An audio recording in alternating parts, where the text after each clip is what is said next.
Une vidéo publiée sur les réseaux sociaux chinois par des touristes chinois la semaine dernière a provoqué la colère de la diaspora ouïghour.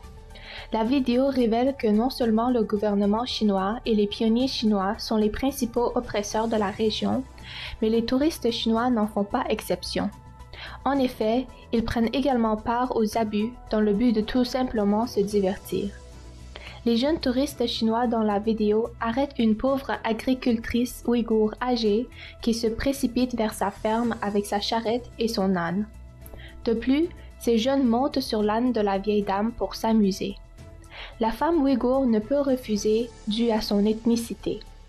Omar Bakali, un survivant d'un camp de concentration chinois, a déclaré, et en voici la traduction libre: il se peut que quelques Chinois aient bon cœur et essaient d'aider les Ouïghours, mais ils ont peur de leur gouvernement et ne peuvent pas faire entendre leur voix. Par contre, une majorité de Chinois en dehors et ou ne venant pas du Turkestan oriental soutiennent leur gouvernement et veulent prendre avantage des Ouïghours, Kazakhs et autres peuples turcophones de la région. Ils croient pouvoir faire ce qu'ils veulent, y compris l'intimidation, l'agression et la terreur contre le peuple du Turkestan oriental, car ils sont soutenus par leur gouvernement.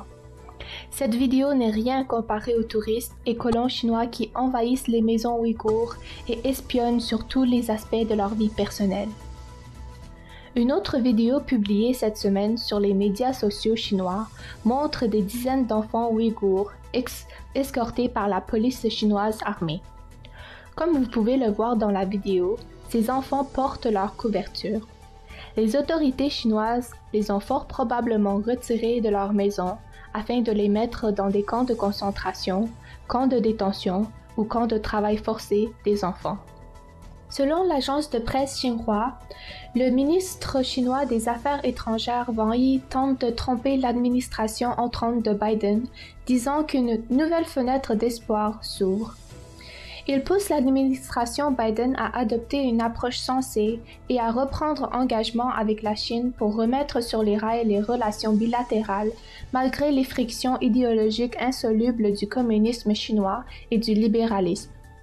Lauria Toldush, chercheuse à l'Institution de recherche ouïghour, a commenté sur les attentes de Wang Yi. Voici une traduction libre. Le monde a déjà vu clairement comment la Chine a victimisé les Ouïghours et autres musulmans turcophones pour leur nouveau projet de route de la soie, en mettant en œuvre une politique génocidaire contre eux. Leur ambition stratégique d'hégémonie mondiale l'a fait. La Chine s'attend maintenant à ce que son engagement cache son ambition stratégique de tromper le monde. Je ne peux pas le croire. Comment ce monde pourrait-il assurer la sécurité humaine et la paix mondiale alors qu'ils se sentent libres de s'engager avec le pays qui a commis des crimes contre l'humanité et le génocide?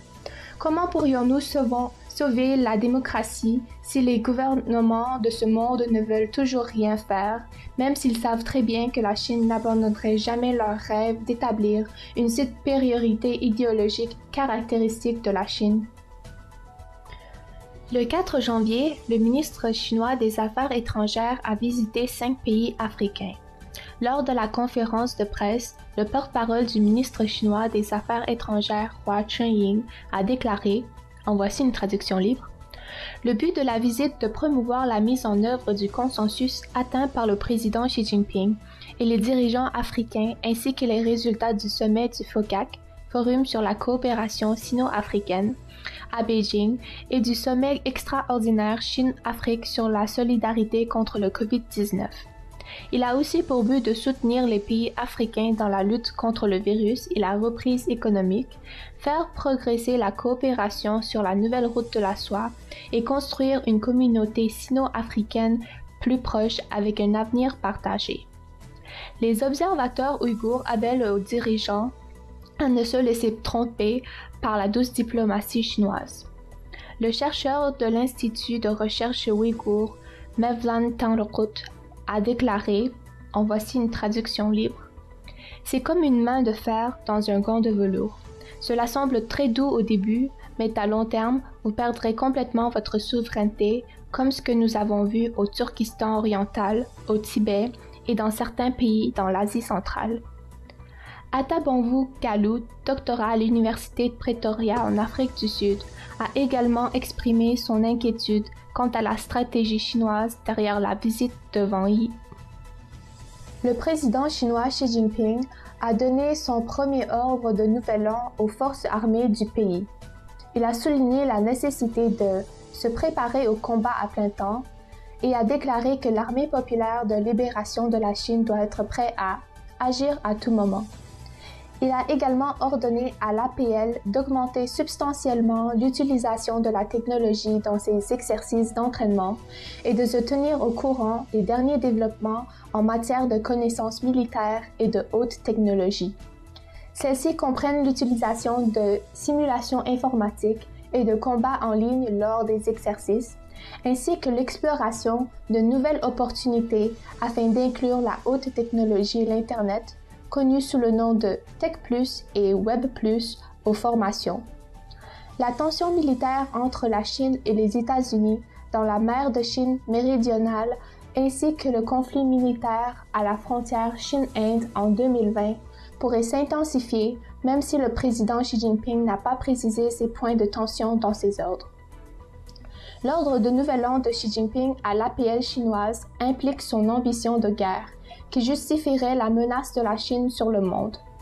L'expert canadien sur la Chine, Dr. Burton, a déclaré que l'ordre de Xi Jinping à l'APL indique l'insécurité et les ambitions de puissance du président Xi.